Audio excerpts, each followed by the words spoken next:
نومبر کے وسط میں جب دن خوشگوار اور راتیں سرد ہونا شروع ہو جاتی ہیں، ایسے ہی ایک سرد اور ٹھٹھرتی رات میں سنسان سڑک پر سیاہ لانگ سکرٹ اور سیاہ شرٹ پہنے ایک لڑکی تیزی سے دوڑ رہی تھی۔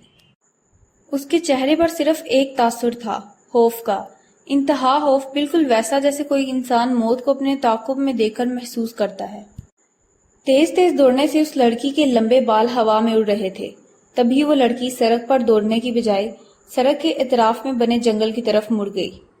جنگل میں جا کر ایک درخت کے پیچھے چھپ کر تیز تیز سانس لے رہی تھی۔ تبھی اسے اپنی کمر پر کچھ سخت شے محسوس ہوئی۔ اس سے پہلے کہ وہ ہاتھ لگا کر اسے محسوس کرتی یا خود سے دور کرتی، اسے اپنے کانوں میں نفرت سے بھرپور انتہائی سخت لہجے میں کی گئی سرگوشی سنائی دی۔ تمہیں کیا لگا تھا کہ میجر آہل رضا کو دھوکہ دے کر تم بچ جاؤ گی؟ نہیں، کبھی بھی نہیں۔ تم نے مجھے سمجھنے میں بہت بڑی بھول کر دی۔ میجر آہل رضا ملک کے دشمنوں کو کبھی معاف نہیں کرتا۔ نہیں آہل، پلیز پلیز مجھے معاف کر دو، پلیز مجھے بخش دو، مجھ سے غلطی ہو گئی، بہت بڑی غلطی ہو گئی، پلیز میری جان بخش دو، لڑکی نے روتے ہوئے کہا۔ آنسو لگاتار اس کی آنکھوں سے بہہ رہے تھے۔ تمہارے گناہ معافی کے لائق نہیں ہیں، اور نہ ہی میں تمہیں معاف کرنے کا کوئی حق رکھتا ہوں، کیونکہ میجر آہل رضا نے ملک کے دشمنوں کو کبھی معاف کرنا سیکھا ہی نہیں۔ وہ انہیں ایک ہی جگہ پہنچاتا ہے، جہنم میں۔ پلیز آہل، رحم کرو مجھ پر، میں وعدہ کرتی ہوں کسی کو کچھ نہیں بتاؤں گی، میں سب کچھ چھوڑ دوں گی، صرف تمہارے ساتھ۔ مجھ سے رحم کی بھیک مانگ کر ایک بار پھر سے تم مجھے سمجھنے میں غلطی کر رہی ہو، کیونکہ میجر آہل رضا ملک کے غداروں کو موت سے کم سزا نہیں دیتا، اور تمہیں تو معاف کرنے کا سوال ہی پیدا نہیں ہوتا۔ تم نے نہ صرف ملک سے غداری کی ہے، بلکہ میرے ساتھ بے وفائی کی، میرے ساتھ محبت اور مظلومیت کا کھیل کھیلا، شادی جیسے مقدس رشتے کا مذاق بنایا، میری نسل کو دنیا میں آنے سے پہلے ختم کرنے کی کوشش کی، دشمنوں کا ساتھ دیتی رہی۔ تمہیں معاف کرنے کا سوال ہی نہیں پیدا ہوتا۔ نہیں، تم ایسا نہیں کر سکتے، پلیز ہمارے بچے کے لیے مجھے بخش دو، پلیز، وہ بہت چھوٹا ہے، صرف 10 دنوں کا ہے، اسے ماں کی ضرورت ہے۔ لڑکی نے ایک بار پھر ہاتھ جوڑتے ہوئے منت کی۔ وہ ایک فوجی کا بیٹا ہے جسے غداروں کی ضرورت بالکل بھی نہیں ہے۔ یہ کہتے ہوئے میجر آہل نے پسٹل کی نال لڑکی کے ماتھے پر ٹکا دی اور اس کی خوف سے پھیلی آنکھوں میں دیکھتے ہوئے کہا، میرے بیٹے کو میرے خلاف استعمال کرنے کی کوشش کر کے تم نے بہت بڑی غلطی کی۔ آج اگر میں ٹھیک وقت پر نہ آتا تو تم تو اسے اپنے ساتھیوں کے حوالے کرنے والی تھی۔ میری فیملی کو ٹارگٹ کرنے کی سزا موت سے کم نہیں ہو سکتی۔ یہ کہتے ہی جنگل میں یکے بعد دیگرے کئی فائر ہوئے اور وہ لڑکی بے جان ہو کر نیچے گر گئی۔ میجر آہل اس مری ہوئی لڑکی جو نہ صرف اس کی بیوی تھی بلکہ 10 دنوں کے بیٹے کی ماں بھی تھی، پر کوئی بھی غلط نگاہ ڈالے بغیر سوکھے پتوں کو روندتا ہوا جنگل سے باہر نکل گیا اور تیز تیز چلتے ہوئے سڑک کے ایک طرف کھڑی گاڑی کی طرف بڑھ گیا۔ پیسنجر سیٹ پر بیٹھتے ہوئے بغیر کسی کی طرف دیکھے سیٹ کی پشت سے ٹیک لگا کر آنکھیں موندتے ہوئے کہا، کیپٹن سعد، گاڑی گھر کی طرف لے جائیں۔ میجر کے آرڈر ملنے کی دیر تھی کہ گاڑی تیزی سے سڑک پر دوڑنے لگی، جس کا رخ میجر آہل کے گھر کی طرف تھا۔ میجر آہل رضا، جس کی عمر 29 سال تھی، پاک آرمی کا انتہائی ذہین اور مخلص آفیسر تھا۔ اپنی ذہانت اور وجاہت کی وجہ سے اپنے حلقہ و احباب اور دشمنوں میں کافی مقبول بھی تھا۔ میجر آہل ایک انتہائی اہم مشن پر جب اس کی زندگی میں حادثاتی طور پر رینا آئی، جو کہ مخالفین کی طرف سے ایک خوبصورت سازش تھی۔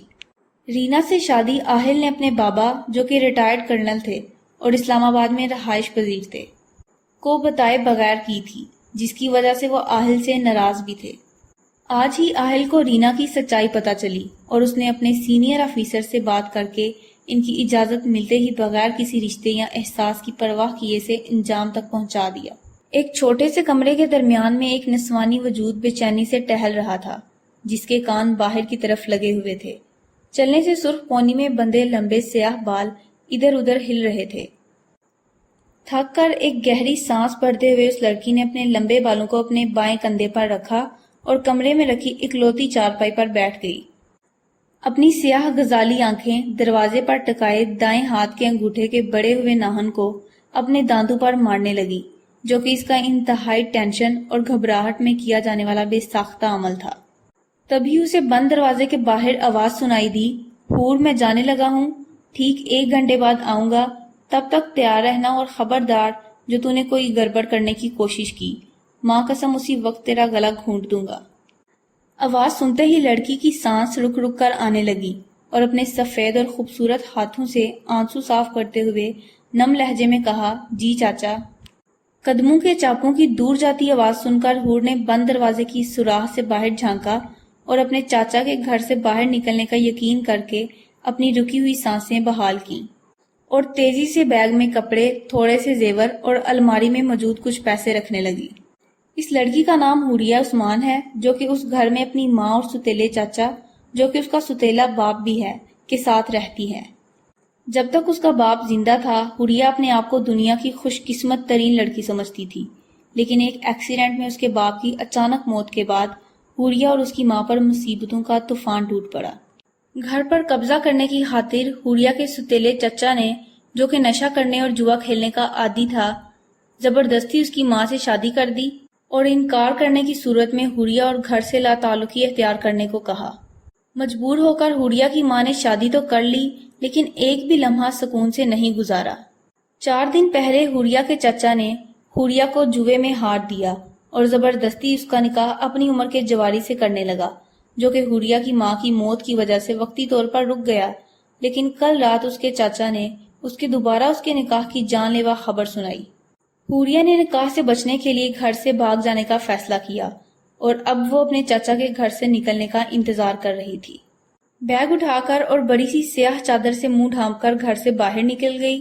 جیسے ہی حوریہ سڑک پر آئی اور سڑک کے کنارے پر کھڑے رکشے کی طرف بڑھنے لگی، سامنے سے اپنے چچا کو آتے دیکھ کر پریشان ہو گئی، جو نہ صرف اسے گھر سے بھاگتے ہوئے دیکھ چکا تھا بلکہ تیزی سے اس کی طرف بڑھ